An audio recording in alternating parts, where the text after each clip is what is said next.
देखिए, दिल बड़ा दुखी है, बड़ा आहट है।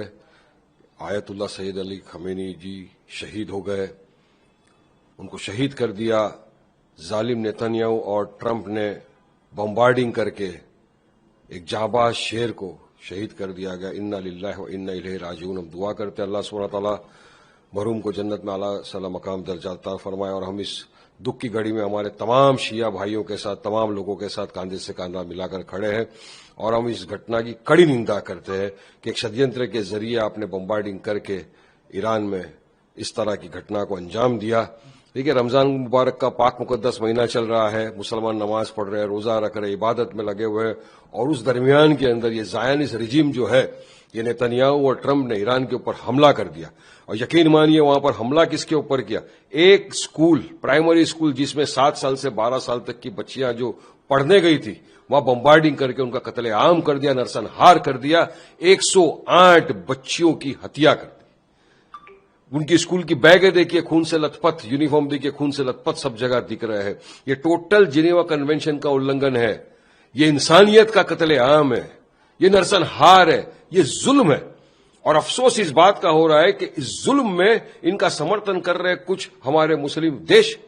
अरे, आप गाजा के ऊपर खामोश थे, ईरान के ऊपर नरसन हो रहा है, खामोश है। आप खामोश नहीं, बल्कि आप उनका समर्थन कर रहे हैं। ये ज़ायनिस्ट है, ये किसी के नहीं हुए।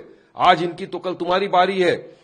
आयतुल्लाह सैयद अली खमेनी शेर दिल इंसान थे, मर्द मुजाहिद थे, शेर थे जो ज़ायनिज्म के सामने झुके नहीं, मुकाबला किया, लड़े, उनके जुल्म के खिलाफ आवाज उठाई और शहीद हो गए। लेकिन आपकी चुप्पी और आपकी खामोशी एक दिन कहीं आपको ले ना डूबे। तो हम तो चाहेंगे कि पूरा देश, दुनिया जो देख रही है, देखो किस तरह से मासूम बेगुनाहों का नरसंहार किया जा रहा है।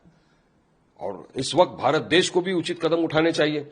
हमारे भी काफी लोग वहां पर फंसे हुए हैं, ईरान के अंदर हजारों की संख्या में, 50,000 के करीब इजराइल में कुछ लोग फंसे हुए हैं। इन सबको वहां से निकालना चाहिए। अब एयरपोर्ट बंद हो गए, Dubai airport, Kuwait airport, Saudi के एयरपोर्ट, तो काफी लोगों के फोन आ रहे हैं, वहां पर अफरा तफरी का माहौल है, कब आने मिलेगा, कब जाने मिलेगा।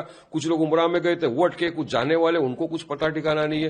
तो भारत सरकार को भी इस पर उचित कदम उठाना चाहिए, क्योंकि यहां पर जो जंग चल रही है, इससे हमारी इकोनॉमी को भी नुकसान हो सकता है, ट्रेड के अंदर फर्क पड़ सकता है, काफी चीजों के अंदर हमको इसका खामियाजा भुगतना पड़ेगा।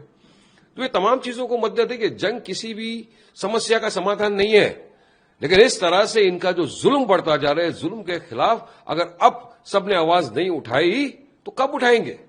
और वहीं अगर बात करें तो प्रधानमंत्री मोदी भी सीसीएस यानी कैबिनेट कमेटी ऑन सिक्योरिटी की भी बैठक अभी लेंगे रात में, कैसे देखिए, प्रधानमंत्री जाकर मिल के आए, नेतन्याहू को गले मिले, उसके 2 दिन के बाद आप देखिए वहां पे जंग हो गई, अटैक कर दिया नेतन्याहू ने ईरान के ऊपर। आज पूरे विश्व के अंदर उस तरफ आप देखिए तो युद्ध चालू हो गया है। तो ये हमारे को भी नुकसान है ना। प्रधानमंत्री मोदी विश्व गुरु है, उनको कदम उठाने चाहिए। जो भारतीय हमारे भाई बहन दोस्त जो अटके हुए सब जगहों के ऊपर, उनके लिए कुछ करना चाहिए। उनको देश की आर्थिक स्थिति खतरे में, उसके लिए कुछ करना चाहिए इनको। तो बस खाली बात करने से नहीं होगा, गले मिलने से कुछ नहीं होगा। गले मिले, देखो क्या हो गया। कांग्रेस ने भी कंडेम किया है देखिए, कंडेमनेबल है, मैं तो कंडेम कर रहा हूं ना इस चीज को। जंग किसी भी समस्या का समाधान नहीं है, मगर ये जो जुल्म किया जा रहा है, पहले गाजा के ऊपर 70,000 से ज्यादा लोगों का नरसंहार कर दिया, अब ईरान के ऊपर मारे जा रहे, कत्लेआम किया जा रहा है, और विश्व खामोश है। कहां चले गए वो मुसलमान देश? अरे, तुम्हारी चुप्पी ने आज ये हद तक लेके आ गया। आज एक शेर तो चला गया, लेकिन आपने अगर अभी जुल्म के खिलाफ, अन्याय के खिलाफ, अत्याचार के खिलाफ, ज़ायनिज्म के खिलाफ आवाज नहीं उठाई तो कल तुम्हारी बारी है। ये ज़ायनिस्ट है, किसी के नहीं होंगे ये। और वही बात करें, अगर हम अजित पवार की जैसे एआईबी की रिपोर्ट आई है, उसमें बताया गया लो विजिबिलिटी के बारे में जिक्र किया गया। कैसे लगता है इस रिपोर्ट के प्राइमरी जो वो रिपोर्ट अभी मैंने पूरी तरह से देखा नहीं, पढ़ा नहीं, आपके माध्यम से पता चला। रिपोर्ट देखूंगा, उसके बाद ही उसके ऊपर मैं कुछ टिप्पणी अपनी कर सकूंगा।